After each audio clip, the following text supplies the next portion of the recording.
muchas gracias. Gracias por haber asistido y gracias por haberme invitado. Cuando recibí la invitación pues es un colectivo, ¿verdad? Es un grupo que está organizando este simposio. Pensé pues cuáles serían como las películas más adecuadas a propósito del tema. Realmente no consumo mucho cine, bueno, consumo cine, pero no soy tan fanático como para estar viendo cine todo el tiempo. Pues por el oficio al cual me dedico, ¿no? Que es como maestro, me dedico más a preparar clases y ese tipo de cosas, ¿no? Bueno, escogí finalmente esta película porque me parece como muy ejemplar a propósito del concepto de biopoder y biopolítica. Traje una presentación para ir hablando de los conceptos que utiliza Foucault y cómo se fundamenta pues, toda su teoría. Realmente voy a cuestionar algunas cosas que plantea Foucault porque no estoy de acuerdo pues, en todo. Me parece que hay algunos puntos en este autor que no están del todo claros ni bien trabajados, ¿no? Pero ahorita señalo cuáles son ellos. Como decía Alina, ustedes pueden, por favor, podrían intervenir en cualquier momento si tienen alguna duda o algún comentario sobre lo que estamos viendo, ¿no?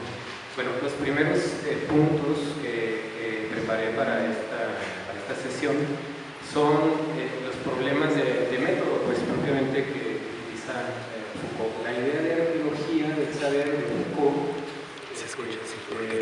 tiene bases en una corriente propiamente que surge en la lingüística, en el estructuralismo particularmente, pero Foucault se niega a aceptar que él sea estructuralista. Hay un problema de fondo serio, ¿no? En el método, y esto es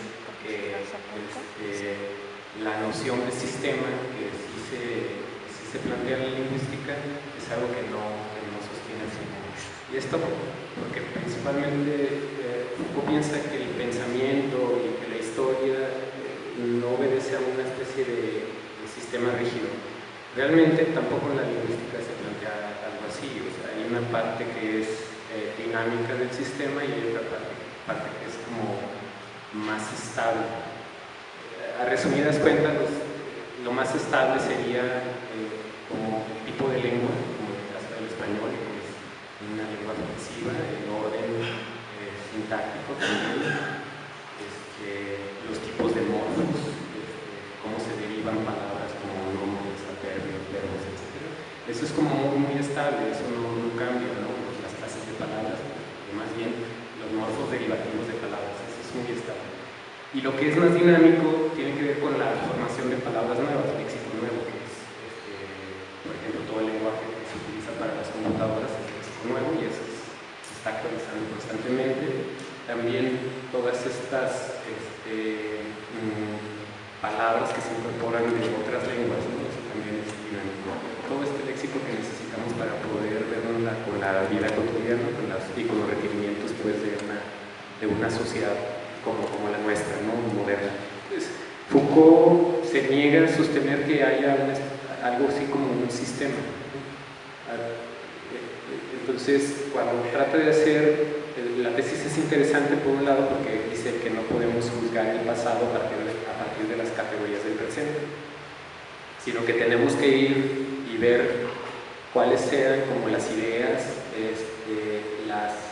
los sistemas de relaciones sociales como los discursos que aparecen en ese pasado para poder entender los sucesos que se dan en ese pasado, ¿no?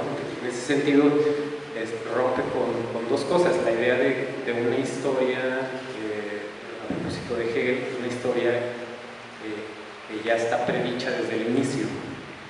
Tanto en Hegel como en otros filósofos existe la idea, como San Agustín por ejemplo, una idea que es realmente cristiana, una historia de la salvación, ¿no? De que todo va en un sentido o proyectado hacia una especie de final en el cual en ese final vamos a ser salvados de alguna manera, ¿no? Para cristianismo y el judaísmo pues es una idea, es una historia de la salvación propiamente religiosa, teológica, teleológica. Para el caso de los filósofos, como muchos de ellos se niegan a sostener que exista algo así como un final en el cual Dios viene y se manifiesta, sostienen otra idea como la de Hegel, ¿no? De que al final vamos a ser libres, o como la de Marx, que al final vamos a llegar a un estado igualitario donde no hay fronteras y todos los seres humanos somos así como no tenemos jerarquías, etc. Bueno, todas esas historias siguen sosteniendo, todas estas formas más bien de estudiar la historia siguen sosteniendo en el fondo, siguen manteniendo una idea de la historia como algo determinado y que va proyectado hacia un fin, ¿no? O hacia que está estipulado desde el inicio. La mayor parte de estos estudios fracasan precisamente en eso, ¿no? o tienen este gran problema, como la idea que tenía Marx sobre la historia es algo que no se corresponde con la historia que se dio de hecho, tampoco la idea que tenía Hegel de la historia es algo que no se da de hecho, ¿no? Bueno, entonces la propuesta de Foucault es interesante en ese sentido porque dice que los sucesos que se dan en el pasado se dan a partir de sistemas de relaciones bien específicos y discursos e ideologías bien específicas que valen solamente para ese pasado y que no pueden servir para el presente, ¿no? Eso es bien importante. De ahí vamos a ver, bueno, algunas nociones como la de archivo, acontecimiento, etcétera, etcétera, ¿no? Bueno, es curioso porque rechaza la noción de sistema como algo fijo, pero sí utiliza el método propio del estructuralismo para hacer estudios historiográficos, ¿no? Entonces, ahí hay me parece un sesgo en Foucault, ¿no?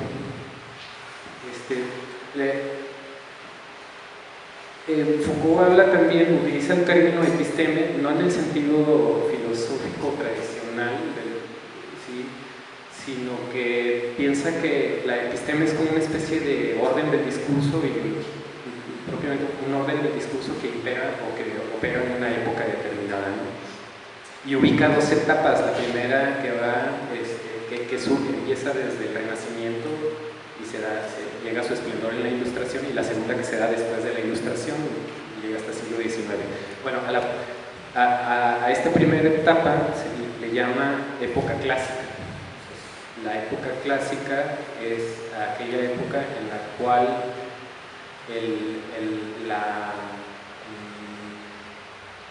la filosofía se enfoca principalmente en la racionalidad, o sea, y tratan a través del uso de la razón de explicar todos los fenómenos tanto de la naturaleza como de lo social. Entonces esta sería como la característica principal de la época clásica según Foucault, ¿sí? Y aquí surge pues el problema, ¿sí? que encuentra de que bajo un orden o un discurso que tiende a ser objetivo o racional se llega a ordenar y a determinar todos los aspectos de la vida humana, ¿no? Y ahí empezaría a aplicarse el término ya propiamente de biopolítica, ¿no? O biopoder. El biopoder sería este sistema de relaciones que establecemos nosotros mismos, los sujetos, bajo un orden discursivo bien específico, bajo una ideología bien específica. Y a partir de la época clásica se articula bajo el ideal de la razón o de la racionalidad. Esto es bien importante pues, de señalar para poder entender bien la obra de Foucault, porque genera una serie de problemas de los cuales se va a ocupar en la última etapa de producción filosófica. Uno de ellos es que paradójicamente en esta etapa se radicaliza algo que ya venía estando presente desde la Edad Media, a saber que las formas de cuidar el cuerpo, ¿sí? de atender como la vida, ¿sí? La vida orgánica, porque bajo un orden racional, por un lado, se hacen estudios ya bien específicos, por ejemplo, de medicina, de fisiología, etc. Pero por otro lado, no se sabe cómo cuidar el cuerpo. ¿Sí? Bien, esto lo vamos a revisar después. Miren, a mí me interesa uno de los aspectos que abrió, una de las vías epistémicas que abrió Foucault fue el estudio de todas aquellas prácticas médicas, que es una forma, la práctica médica institucionalizada, por ejemplo aquí el centro médico, los hospitales psiquiátricos, etc. Serían, este tipo de instituciones serían las vías o los medios por los cuales un poder ejerce su control en los cuerpos de manera como directa, ¿no? Esa es como la idea que mantiene Foucault. Bueno, y esa vía epistémica a mí me parece como muy interesante, ¿no? O sea, de hecho es uno de los temas que desarrollé en la maestría.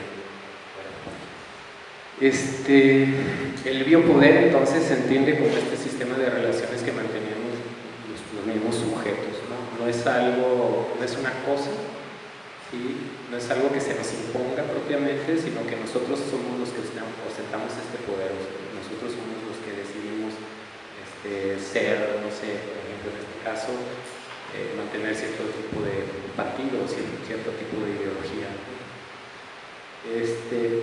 Y la biopolítica sería ya, para cada uno de los aspectos del humano se desarrollan como técnicas o mecanismos para poder ejercer el poder. La manera, así la biopolítica sería un tipo de biopoder, ¿sí? El biopoder sería más general. ¿Sí? Foucault encuentra estas de la demografía, de las enfermedades de la vejez y de las relaciones con el medio geográfico. Sí, la que a mí me ha interesado es precisamente la de las enfermedades. ¿Sí? Es bien interesante porque a partir de alrededor de 1840, en este proceso de objetivación o de volver racional o la práctica médica y particularmente la que tiene que ver con los nacimientos, se descubre, por ejemplo, la asepsia, que era algo que no se consideraba o no estaba como muy claro. Los médicos de esa época intentaron como quitarle esta práctica cotidiana, la forma de parir era llevada propiamente por mujeres parteras, ¿no? Antes de esa época. Y los médicos empezaron a querer asistir los partos, pero supuestamente ya ahora de manera objetiva o científica. Entonces cometieron el error, esto está bien documentado, lo pueden pensar en una obra de Hempel que se llama Filosofía de la Ciencia Natural, y está como estudiado todo el caso de Semmelweis, que descubre la asepsia. Bueno, algo que no tenían como considerado estos nuevos científicos o nuevos científicos médicos bajo este ideal racional, era que después de hacer disecciones de cadáveres tenían que lavarse las manos para ir a hacer el tacto, ¿no? A las mujeres que estaban en proceso de parto, no lo sabían. Entonces, lo que empezó a suceder en estas, imagínense, dos galeras como en el hospital civil, dos galeras de parteras, en una galera siendo atendida por puras parteras, el índice de mortalidad era muy bajo, y en otra galera tiene un índice de mortalidad muy elevado, y resulta que en esa segunda galera los que atienden son médicos, ¿sí? Bueno, entonces por puro accidente, realmente no fue por otra cosa, sino por puro accidente un médico muere de la misma enfermedad que las parturientas, le llamaban fiebre puerperal. Bueno, la dichosa fiebre puerperal se la atribuyeron porque a la materia cadavérica, ¿sí? había por accidente, con un escalpelo, con un bisturí, ¿sí? Que se había introducido a su cuerpo, según se ¿no? Entonces imagínense, al estar haciendo disecciones de cadáveres, un tipo se corta un dedo, se infecta el dedo y luego muere porque los mismos síntomas de una parturienta, ¿no? Los mismos síntomas que estaban muriendo las parturientas. Entonces descubren que si se lavaban las manos, probablemente ya no iban a infectar de materia cadavérica a las parturientas. ¿Ya? O sea, este caso me parece, este ejemplo me parece como muy prototípico o como muy claro de la forma en la cual bajo esta nueva ideología, bajo este nuevo orden del discurso que es el uso de la razón para el dominio de todas las dimensiones del humano, ¿sí? Se niegan todas las prácticas del pasado, o sea, dicen, es decir, en este caso se niega que las parturientas supieran algo, o sea, sí saben, pero es algo que la tradición les ha dado, es algo que no es científico, ¿no? Entonces se niega ese saber y empiezan a aplicar de manera, según ellos, muy racional, a ejercer su práctica, ¿no? Bueno, tienen este pequeño, bueno, una serie de problemas, una serie de accidentes como este, ¿no? Después, para comprobar el método científico, se le ocurre al investigador, después de saber que si se lavan las manos ya no mueren de fiebre puerperal, deciden nuevamente, para hacer un pequeño experimento, dejar de lavarse las manos. Nuevamente vamos a dejar de lavarnos las manos para ver qué pasa, ¿no? Y vuelven a hacer el tacto, ¿no? Entonces vuelven a morir otras 15 mujeres y entonces comprueban que evidentemente la materia cadavérica era transmitida por los propios médicos, ¿sí? pero ya ahora estaba demostrado bajo el método científico que esto era así y no de otra manera. Bien. Bueno,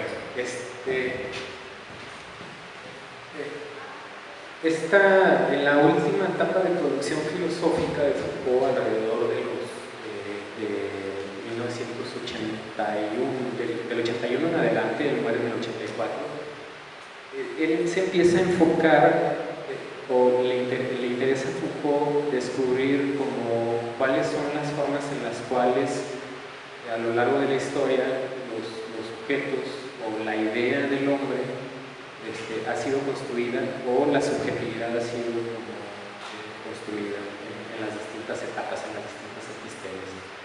A él le interesa principalmente la época griega, ¿sí?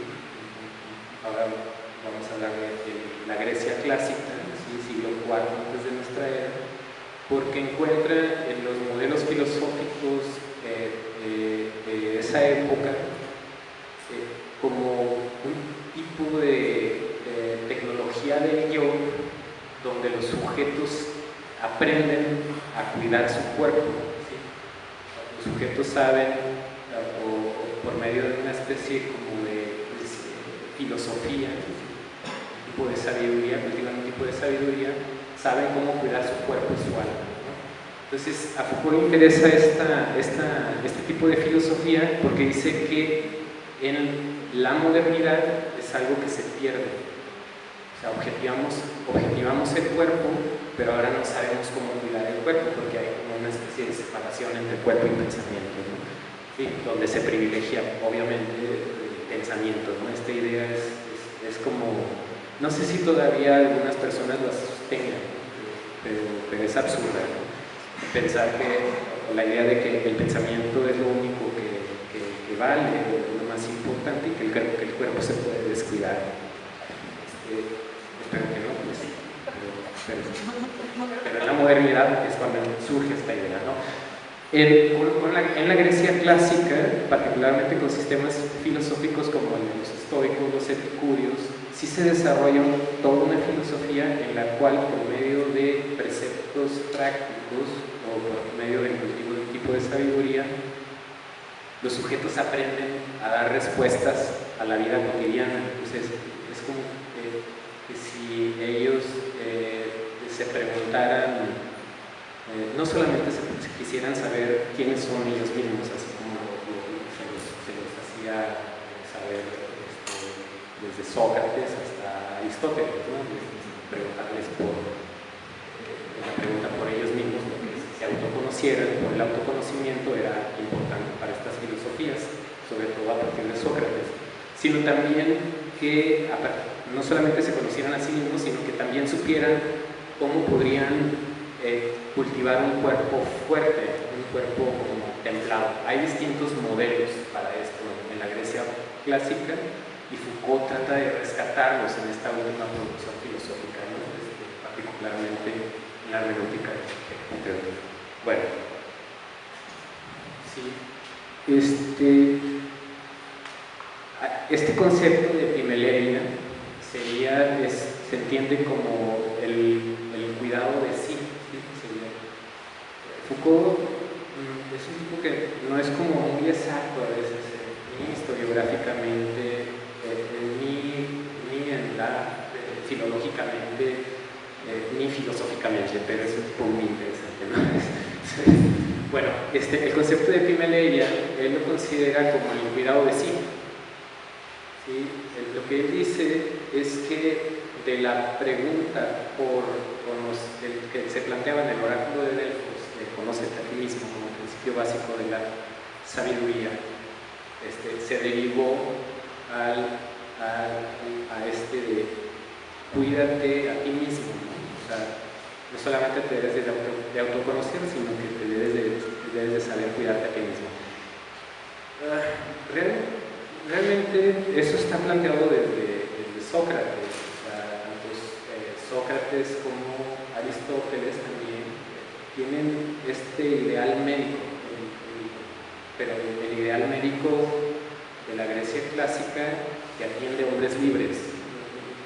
Para que quede claro esto, miren, la distinción entre la forma de atender a un médico de hombres libres y la forma de atender a un médico de esclavos es la misma que existe en este momento entre, no sé, un veterinario que atiende a las vacas, caballos, perros, gatos, que llega y le aplica los medicamentos sin preguntarle, sin decirle nada, y un médico del hospital privado, ¿no? Tiene que explicar todo lo que va a hacer, tiene que decir cuál es el proceso de la enfermedad, le tiene que enseñar a cuidarse a sí mismo. Bueno, en la Grecia clásica parece ser que uno de los ideales de la práctica médica del hombre libre es que el sujeto, el enfermo, aprenda a cuidar su propio cuerpo. Es decir, y el libro sobre la dieta de los tratados hipocráticos habla precisamente de esto, habla de la dieta no es una forma de comer para mantenerse delgado, sino el libro, la dieta sería como todas aquellas cosas que debemos de hacer para poder sobrellevar una vida saludable y sobre todo a partir del tipo de enfermedades que padecemos, ¿no? Si yo fuera diabético tendría que saber cómo bañarme, cómo alimentarme, qué hacer, qué tipo de deporte hacer, etcétera, etcétera. Bueno, lo que les decía es que este ideal médico, ¿sí? Es que realmente no es un tipo de saber cultivado en la filosofía. Hay filósofos como Sócrates y como Aristóteles que sí lo rescatan de la práctica médica, lo rescatan y lo empiezan a aplicar, pero ahora ya con todo un discurso filosófico, ¿no? Después de Aristóteles, en todas las escuelas del helenismo, ya este ideal está como muy claro. ¿Sí? Hay que enseñar a los sujetos a que estos aprendan a sobrellevar su vida, ¿sí? Cuidando todas las dimensiones del humano, ¿no?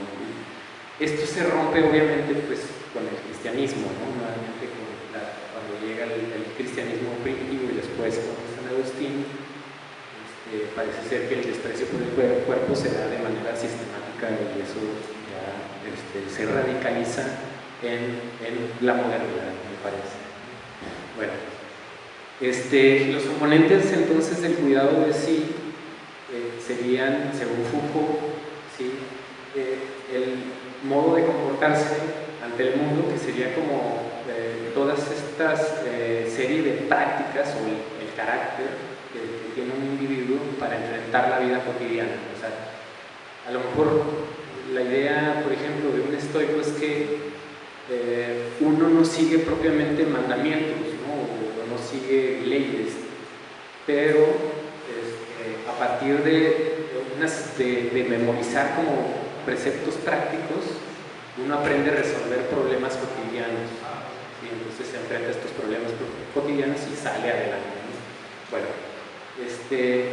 el otro componente sí es la forma de atención sobre lo que uno piensa. Este sería precepto práctico que mantienen estoicos, epicúreos, donde uno debe de estar vigilando sus propios pensamientos. Esto es bien interesante, ¿no? Es que si uno no necesitara de un sujeto externo que esté vigilando nuestros actos, sino que uno se vuelve su propio vigilante. Uno mismo es el que realmente está revisando si un pensamiento se vuelve así como negativo o como perjudicial para nuestra propia vida, ¿sí? Bueno, por ejemplo, miren, esto es tan radical que para la filosofía estoica, por ejemplo, el cuidado de la vida y el cuidado del cuerpo es lo más importante, ¿sí? Y esta se llega a descuidar por dos motivos, pues, y ambos se consideran enfermedades, ¿no? para los estoicos. Uno de ellos es la embriaguez, el alcoholismo, y el otro es la melancolía, que sería como la depresión. Entonces, cuando uno está o bien deprimido o bien es alcohólico, ¿sí? Puede tomar malas decisiones, ¿no? Decisiones que pueden afectar la propia existencia, ¿no? Entonces, una de ellas sería como suicidarse, por ejemplo, ¿no? No sé si el suicidio en el mundo estoico era un problema serio que no está justificado de ninguna manera, pero que no por una toma de decisión en un acto libre, sino por enfermedad, ¿ya?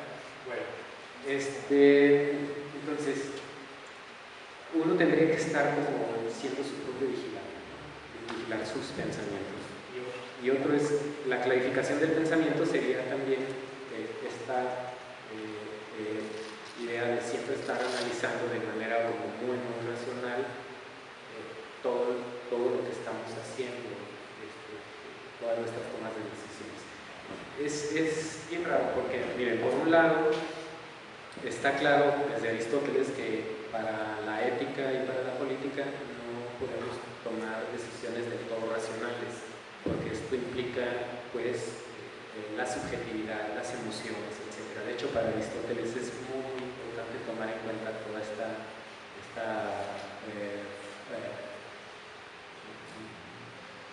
esta parte que es como muy humana, ¿no? Sentimientos, pasiones, es parte de la naturaleza humana y uno no las puede negar en favor de un proyecto que sea solamente racional. En Aristóteles no es así. Política y ética incluyen estas cuestiones.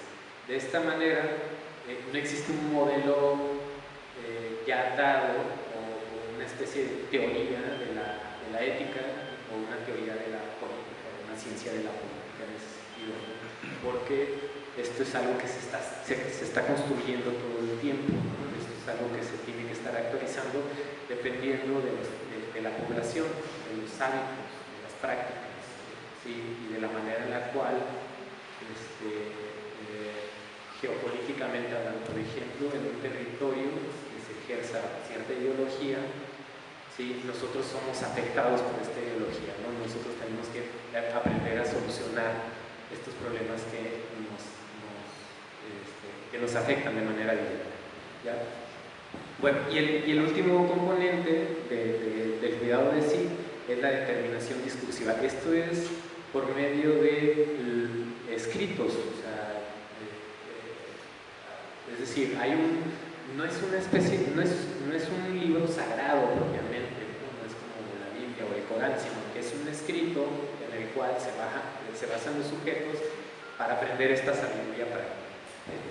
Miren, esto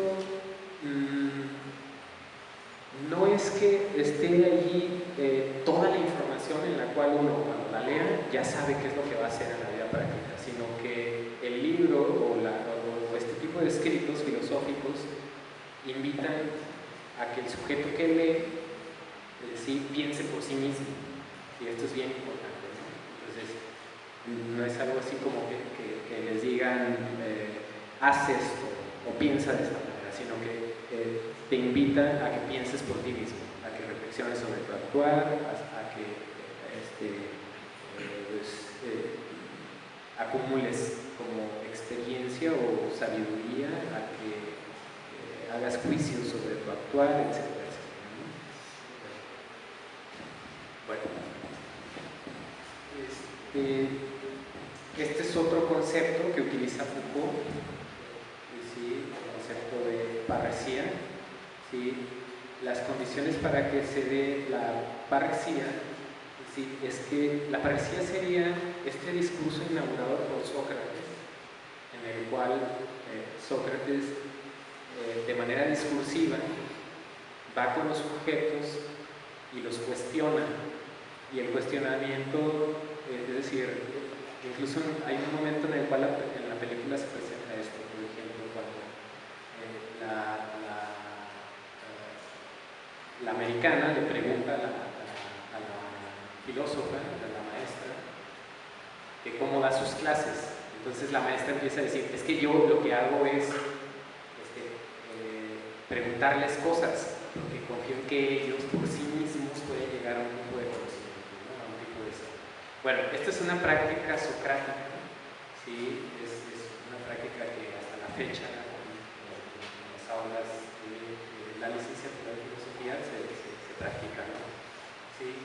Pero hay una especie de compromiso en los interlocutores. Uno de estos compromisos que es vital para que exista una especie de transformación es que el sujeto esté dispuesto a cambiar. ¿Ya? Véanlo bien. O sea, un sujeto que no está dispuesto a cambiar es un sujeto con el cual a lo mejor se puede dialogar, pero el discurso se va a quedar solamente a nivel de trabajo. ¿Sí? Esto lo ve muy bien Foucault, hace la distinción entre ergon y pragma, o entre trabajo y lo real, llamar de esta manera. Así, nosotros podríamos tomar un curso de filosofía en el cual se aprenda filosofía, pero un sujeto que no esté como dispuesto a transformarse o a cambiar, va a seguir con su vida cotidiana de la misma manera de la que siempre, de la misma manera que ha vivido toda su vida, ¿no? Entonces, esta es una diferencia fundamental, ¿no? O sea, no hay parresía si no hay disposición al cambio. Esa es como la idea, ¿no? Sí.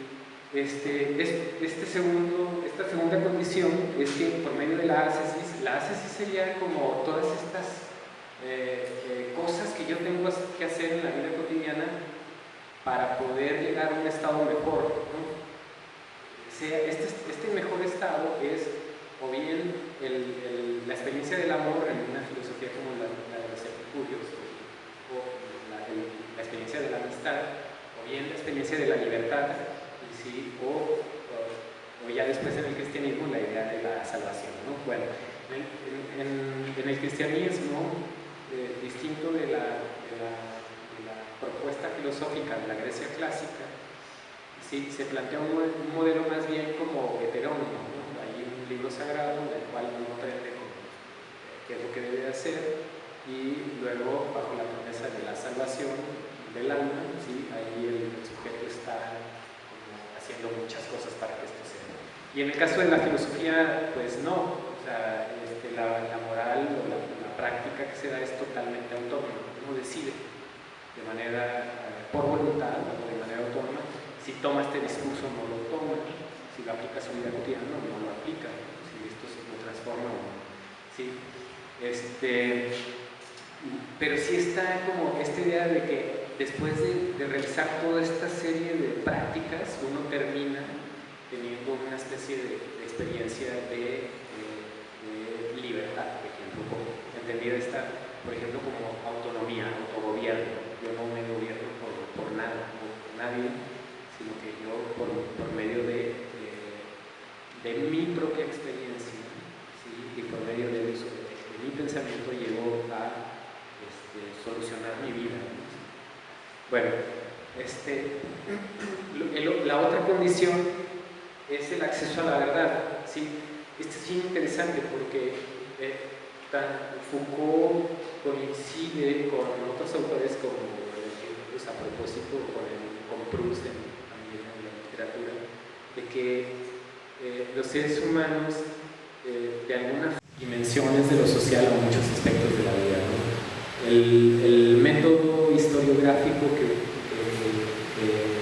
inaugura Foucault, el tipo de estudios que inaugura Foucault, es muy cuestionable, los que ya les había dicho, ¿sí? Porque comparte la idea de sistema, pero no deja como estructuras determinadas, ¿no? Sino que piensa que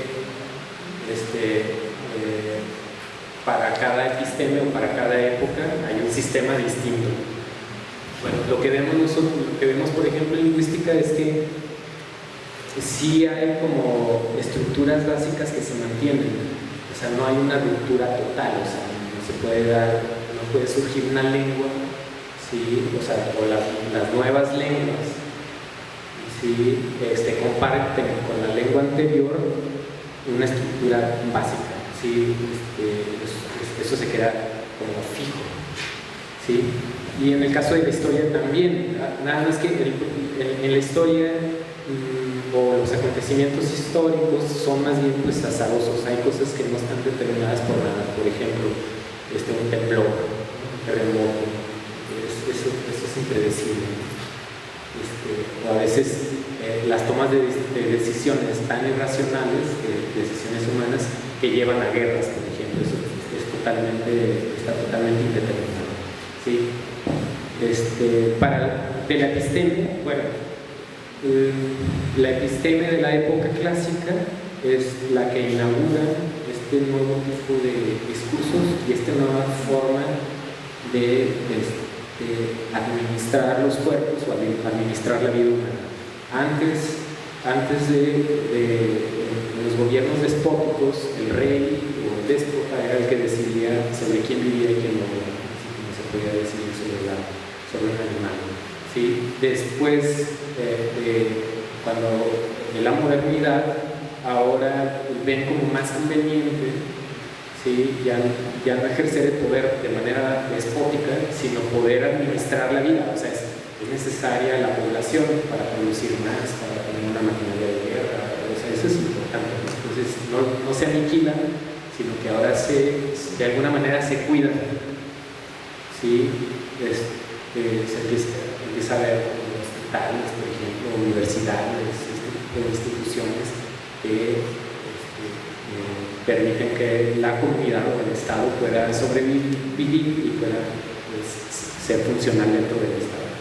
¿Sí? Bueno, para el yo poder, ¿sí? Entendido como este sistema de relaciones que nosotros mismos mantenemos como entes reales, concretos, ¿sí? Que vivimos en sociedad, lo que dice Foucault es que estos pequeños como sistemas mantienen a una especie como de soberano, donde el soberano o la soberanía no es propiamente un sujeto que podría serlo, ¿no? Podría ser un sujeto concreto, podríamos tener como soberano a un gobernante, por ejemplo. Pero a veces mantenemos como soberano a un grupo o a un ideal, ¿no? Como el ideal de la democracia, que es como muy cuestionable, ¿no? Todas las formas de gobierno son cuestionables, ¿no? Sí, son formas de soberanía. Sí, y para cada, por ejemplo, yo que trabajo en una universidad, ahí nosotros dentro de la universidad establecemos relaciones personales y ejercemos un tipo de poder en el cual todas las cosas que hacemos en la vida cotidiana, ¿sí? O en la práctica profesional, tienen sentido a partir de este sistema de relaciones, ¿sí? Como ya les decía, la noción que utiliza Foucault de archivo tiene que ver con eso. O sea, imagínense que nosotros dentro de nuestro departamento de filosofía pues mantenemos un sistema de relaciones como muy estrecho que le da sentido a muchas de las cosas irracionales o absurdas que hacemos en la práctica cotidiana. O sea, muy como que son muy cuestionables, pero se mantienen gracias a ese sistema de relaciones. ¿Sí? Así, para cada institución hay archivos como bien específicos que permiten entender por qué, por ejemplo, una secretaria trabaja bien o funciona muy bien dentro de la institución, no atendiéndonos, no resolviendo las cosas, ¿no? Tiene bastante sentido dentro de ese sistemita que opera en cada institución. Sí, bueno, no sé si tienen alguna pregunta o comentario. Sí, a mí me gustaría como que participaran más ustedes de su parte, y si tienen alguna pregunta con respecto a lo que he expuesto a propósito de la obra de Foucault. Por ejemplo, en esta situación, ¿no?, en la que las prácticas gubernamentales, ¿no?, están medias entre el sujeto, su cuerpo, ¿no?, sí, o sus afectos y la relación con los otros, es decir, si hay una mediación, a diferencia de lo que Foucault veía en los epicureos, ¿no? O sea, sí, conoce a ti mismo, el cuidado de ti mismo. Sí, que es una propuesta más bien heterónima, ¿no? O sea, claro, en el caso de que un gobernante o un cura diga qué es lo que debes de hacer, sí, es un tipo de ética heterónima, donde claro, uno no se gobierna, no se autogobierna, sino que es como un ejemplo claro de esto para esta ciudad sería, por ejemplo, la ley ¿La curva? Sí, sí. Que ¿cómo le llamaron? Ley antiborracho le llamaron, no sé cuál es el número de la ley, pero es esta idea, ¿no?, de que yo no me puedo regular a mí mismo de manera racional, sí, pero cuando llega una ley que se impone por la fuerza, donde me dicen, si tú manejas tomado, te vamos a cobrar 13,000 pesos y pagas por casa, ¿no? Entonces ya yo digo, ching, pues es que está muy cara la multa, ¿no? Yo no quiero estar ahí en la curva en la noche, mejor me regulo, ¿no? Sí. Este tipo de respuestas son totalmente heterónomas, ¿no? O sea, los tapatíos, ¿sí?, no llegaron por sí mismos a reflexionar sobre su práctica irracional y absurda de manejar ebrios o drogados, ¿sí?, y provocar esta cantidad de accidentes cada fin de semana, ¿sí?, donde está en riesgo la vida de cualquier persona a medianoche, ¿no? O estaba, bueno, todavía está. Pero, y por ejemplo, lo que ves, en dilemas éticos como el que plantea la película, sí, por ejemplo, ¿cómo funciona aquí la culpa? Si queremos leer, si pudiéramos producir una lectura desde la biopolítica de No matarás, sí, ¿no?, del Decálogo 8, sí, ¿cómo funciona aquí esta serie como de dispositivos o de filtros entre el sujeto y su realidad cotidiana? ¿Cómo verías en ese sentido la película? Bueno, bien interesante, no sé, pero me acuerdo mucho de la obra de Martha Nussbaum, que me parece que explica mucho mejor que Foucault este tipo de problemas éticos. Lo que dice ella es que a veces nosotros tomamos decisiones que para la vida práctica resuelven cuestiones que son éticas, que a lo mejor desde el punto de vista ético está resuelta la situación, pero que de hecho eso no nos deja, es decir, yo puedo tomar éticamente una buena decisión, pero eso no me exime de experimentarme como o bien con vergüenza o con culpa, que pareciera que eso ya responde más bien a todas estas cuestiones que son más bien emocionales, de sentimientos muy humanos, ¿sí? Donde, por ejemplo, en el caso de la mujer, ¿sí?, ella, desde un punto de vista biopolítico, estaba justificada para negarle la vida a una niña. O sea, ella pensaba la situación y decía, yo no la voy a recibir, porque arriesgo toda la organización que tenemos ahora para salvar a más niños, a más judíos.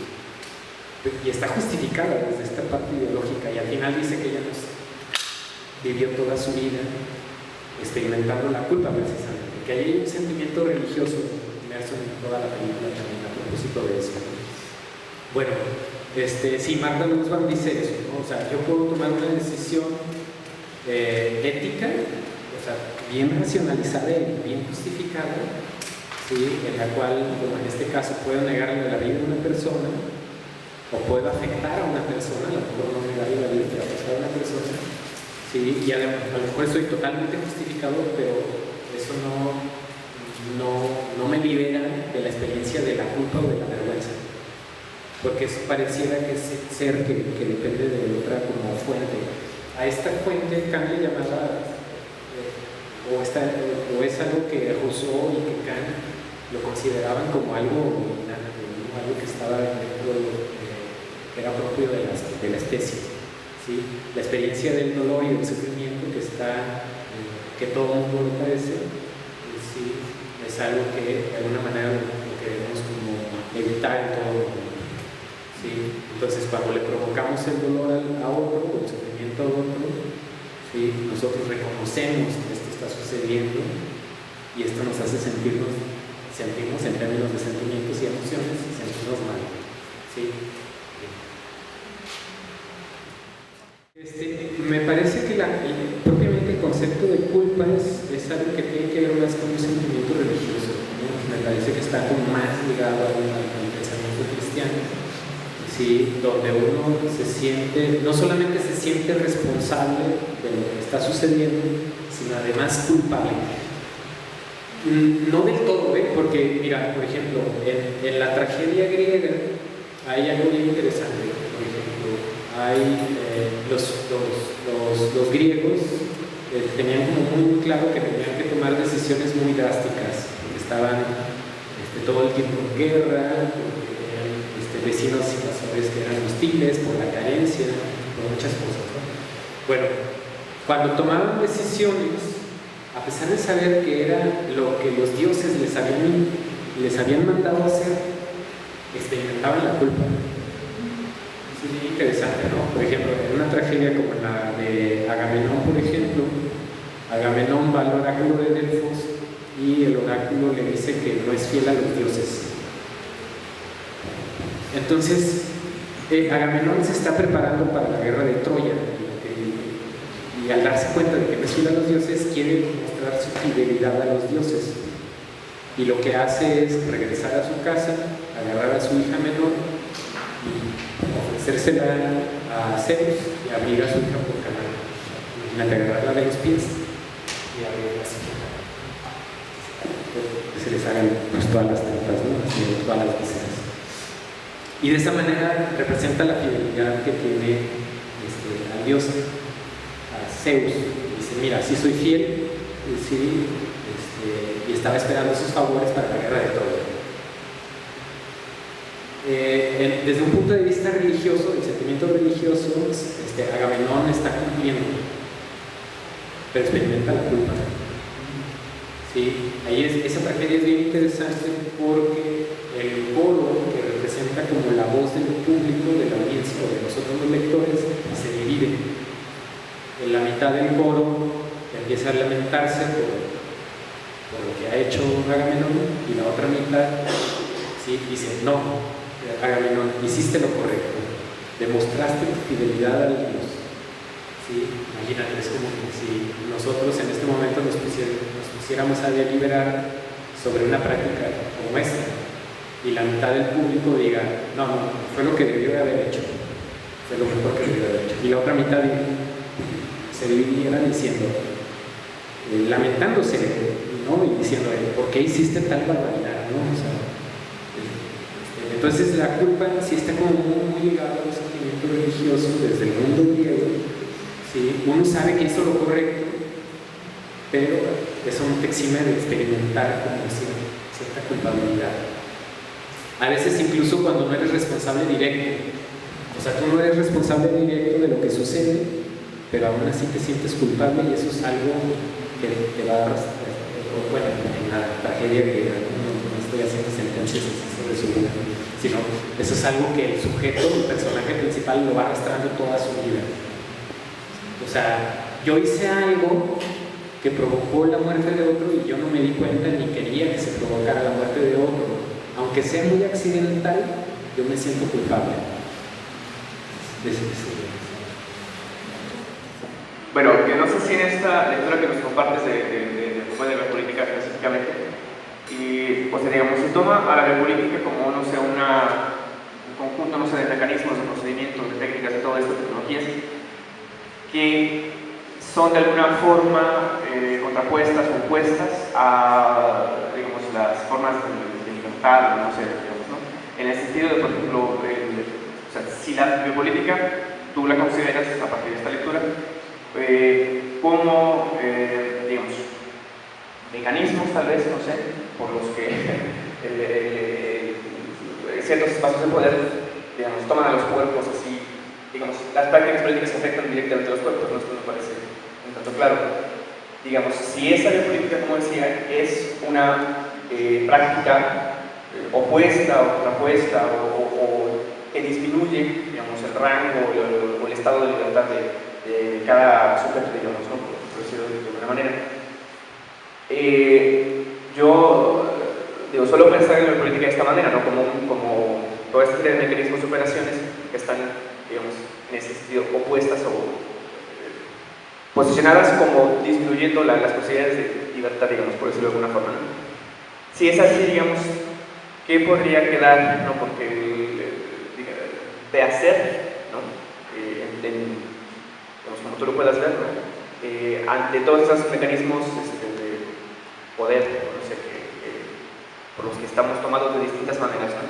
O sea, porque esto que mencionabas, por ejemplo, de la ley aquí en borrachos, esta cosa que digamos, me parece que, digamos, efectivamente son políticas que afectan, por ejemplo, a lo que se consume, a que cada cuerpo consume de una manera, evidentemente por las problemáticas sociales que pueda tener eso, ¿no?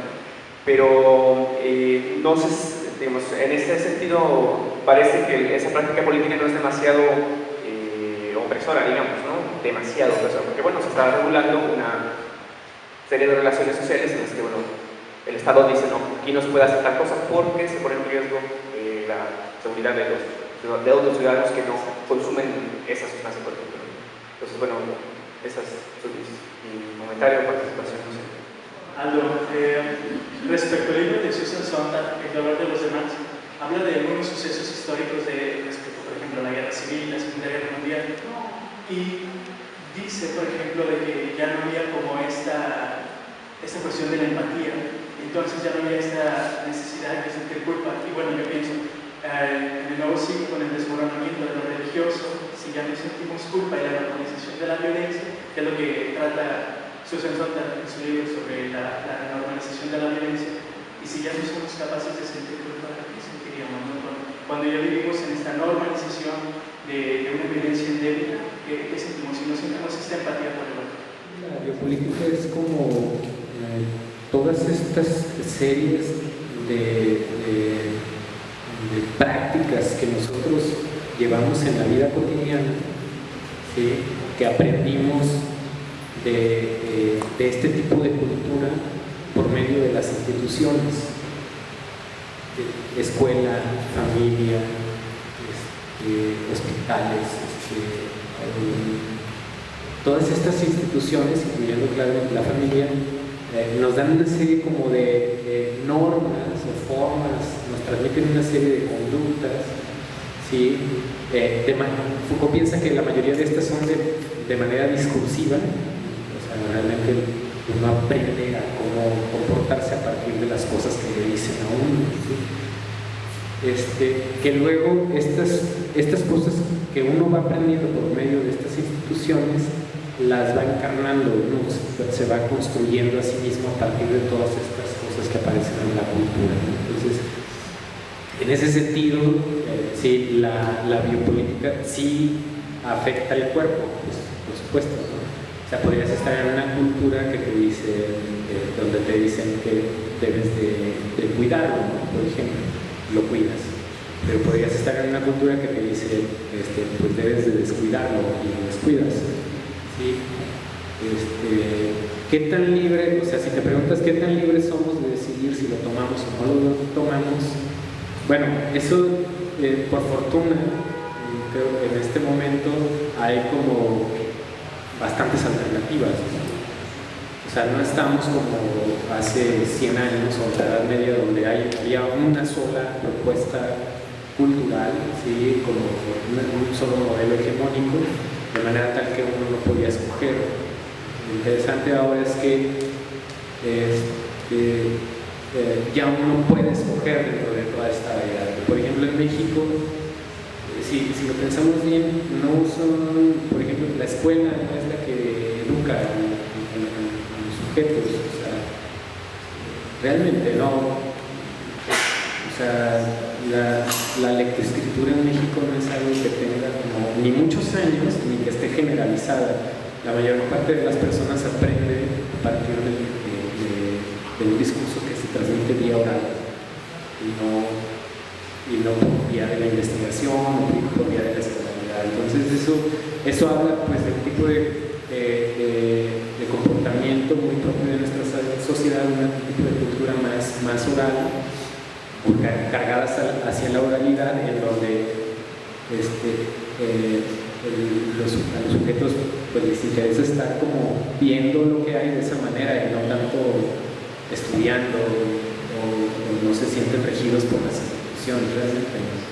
Sí, el modelo escolar tiene como muchos problemas en ese sentido porque no llega a determinar las conductas de los sujetos. Sí.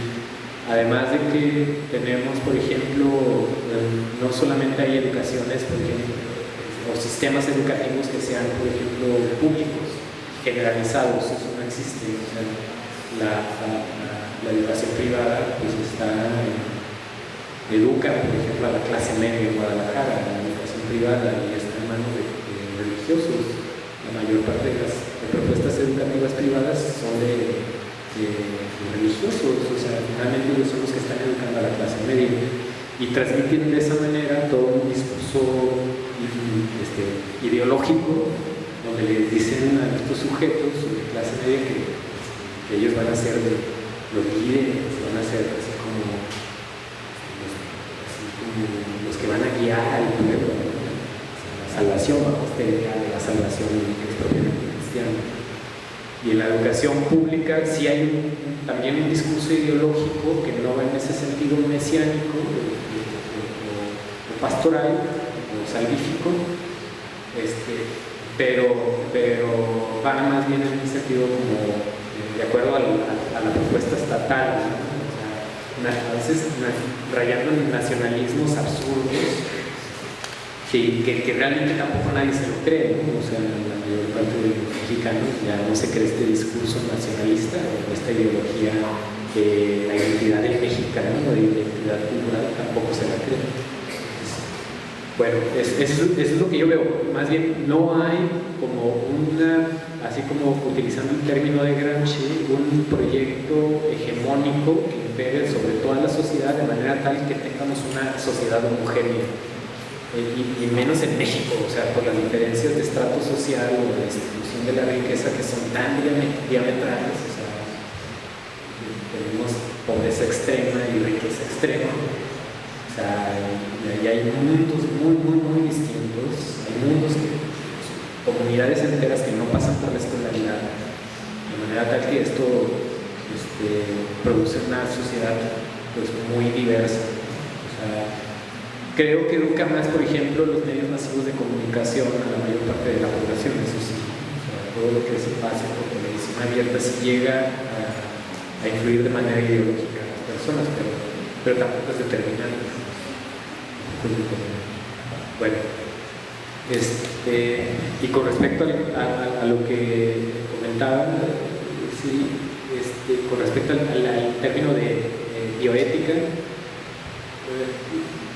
se ha utilizado ese término para hacer estudios sobre cuestiones éticas en función de la vida humana, ¿no? O sea, y de la práctica médica particularmente. Pero sí, o sea, sería un término adecuado para aplicarlo de manera generalizada a todas aquellas prácticas éticas que nosotros las asimilamos y que se vuelven parte de nuestra propia existencia. Por ejemplo, una práctica, algo que sería como bioético, siguiendo esta idea que me parece muy buena, sería, de mi parte, por ejemplo, no matar a un individuo. Eso es algo que yo nunca voy a hacer, o creo que, por lo menos no de manera intencional. ¿sí? No de manera voluntaria, sino algo que yo ya asimilé a mi propia existencia y es algo que cuido. Lo hago cuando manejo, lo hago cuando no sé, cuando en todo momento, pues, lo estoy haciendo con un ciclista, con un peatón, con otro conductor. Sí, sería como aquellas cosas que nosotros tenemos como muy claras que no vamos a rebasar, que no vamos a violentar, ¿no? Bien, pero sí, a propósito de lo que compartía el compañero de atrás sobre la obra de Susan Sontag, ¿era de Susan Sontag? Sí. Donde dice que la violencia, cuando ya un sujeto deja de experimentar la culpa, y donde la violencia se naturaliza, pues bueno, es lo mismo, ¿no? O sea, finalmente yo veo, por ejemplo, que en ciertos grupos de jóvenes la violencia es algo que se vuelve objeto de culto, aprenden a, ¿sí? O sea, admiran a sujetos que son violentos y quieren luego ellos asimilar a ese sujeto violento en ellos mismos. ¿Sí? O sea, me voy a tatuar, me voy a rapar, voy a volverme como ese sujeto que yo admiro, ¿no? Pero es toda una cultura también, y en ese sentido también es algo que los sujetos están aprendiendo de la propuesta cultural. ¿Sí? En el caso de México es claro con chavos, por ejemplo, de la periferia, con la narcocultura. ¿Sí? No es que no existan las otras cosas, o sea, la oferta cultural está, ¿no? Sino que ellos se identifican más con este tipo de grupos porque además les resuelve la vida, o sea, los saca de la miseria algunos de ellos, ¿no? Que de fondo creo que en México ese es un problema serio, ¿no? La miseria es la que les lleva a muchos de los adolescentes a tomar este tipo de decisiones porque no tienen opciones.